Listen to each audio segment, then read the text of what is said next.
connect that I have with book, actually. I wish my mom listens to it, actually, me doing a book review. She'll be the most happiest person in the world. See, the book that I read is something that is very, very unique. And the name of the book is, Are You Living by Design or Default? That's the book. And let me keep the name of the author as a surprise. And you'll get to know at the last of the slide, actually. Design or default. The core message here is, life doesn't change because time passes. It changes because certain decisions in your life changes. That's exactly what happened to me. And the best and the beautiful decision that I have taken in my life is to quit employment. So, that's when I realized the true potential of this industry, and which has offered me much more than what I actually deserve. Let me just give you a ballpoint figure for us to have a small hang of it. My last drawn salary was close to around 1,76,000 rupees take home. So that's, I offer a salary to the extent of 2.25 lakhs at this point in time for my company employees. So that is what the industry has offered to me. So when I say, we always benchmark ourselves with something related to the index to relate our performance.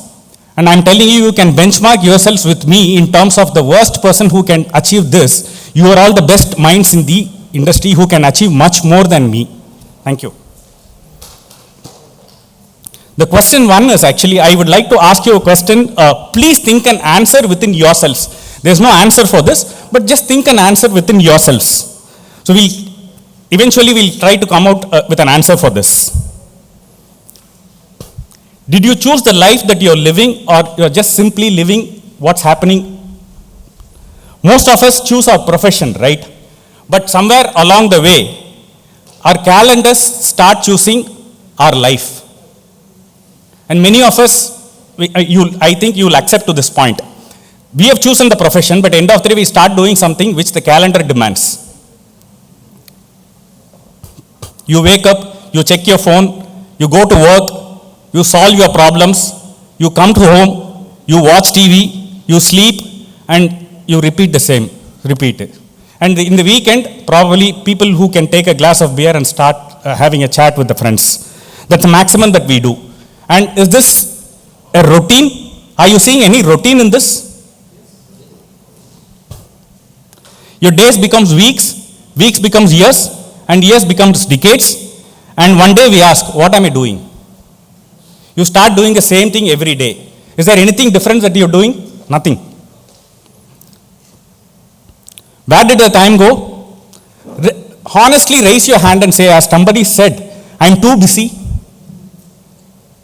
I think many of us say, right? If I call you for an appointment, you say, no, I have a lot of work. I'm very hectic. I don't have time for all this. I'm sure many of us would have said this kind of a statement, right? Honestly, are we too busy? Somebody who I actually admire, Mr. Modi, is he not busy? How does he get so much time? I think hardly he sleeps for 2-3 hours in a day. Are we busy? Just think about it. So where did the time go? Busy doing what? Building a life or maintaining a routine?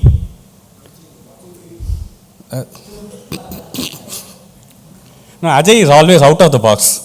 So this is for people who are inside the box actually. So are we doing any justice for life? Are we just doing a simple routine that we are set to follow? Honestly, we are doing only the simplest routine that we are following actually. Many of us would have heard the story. There's a jar story actually. There is a jar, and if you fill the jar with a lot of sand in it, you'll have no space for the rocks. Because you have already filled the jar till the brim with the sand actually. So there's no room for big rocks actually. So what are those big rocks? It could be your family, it could be your health, it could be your peace of mind, it could be your friends, it could be your purpose, it could be anything for that individual. But I'm saying, don't fill your jar with sand. You'll have no space for your priorities in your life. This is something that I've realized all these years. By reading, not just by reading these books, also by practicing it in my profession. Yet, most of us fill our life with sands. Most of you all would agree for this statement actually. So you start doing the same routine, emails, meeting, notifications, social media, endless urgency. What is this urgency for? What are we going to gain out of this urgency? The second question is, if someone secretly watched your calendar, the calendar doesn't lie. They'll get to know what you're doing the entire month.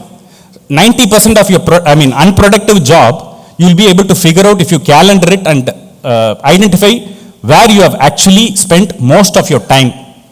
And I'm sure many of us would agree, we wouldn't have given a productive time for what actually productivity is required for.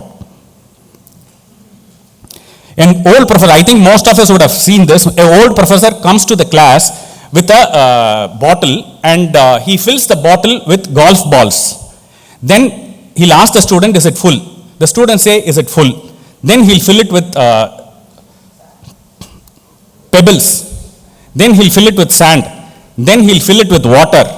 The lesson, what we learn is not time management, it is about prioritizing what is important in your life. So the point here is, again coming to reiterate the point, are we living by design or default? Just keep answering within yourself and you will figure out. The powerful story is about priorities and to prioritize things and put important things in perspective. So answer these basic 3 questions. What's the one thing you are giving too much time? And what's the one thing you are giving too little time? And what's the one decision you have been postponing in your life? And I'm sure most of you all would agree for these 3 questions. If you find out an answer, I'm sure you will set the course in a better direction for going ahead.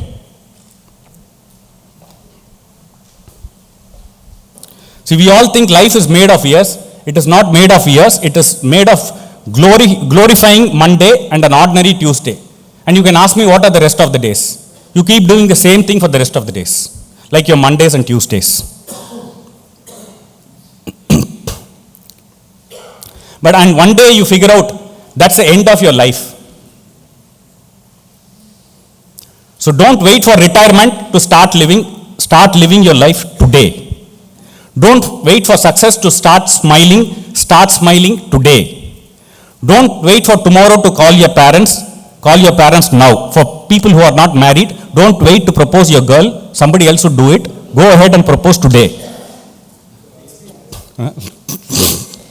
So design your life now, because you don't design it, someone else will design. So choose your direction before the wind does. Don't just sail where the wind takes you. You set the course of your ride forward. You decide, you visualize what you're going to achieve, you'll end up achieving it.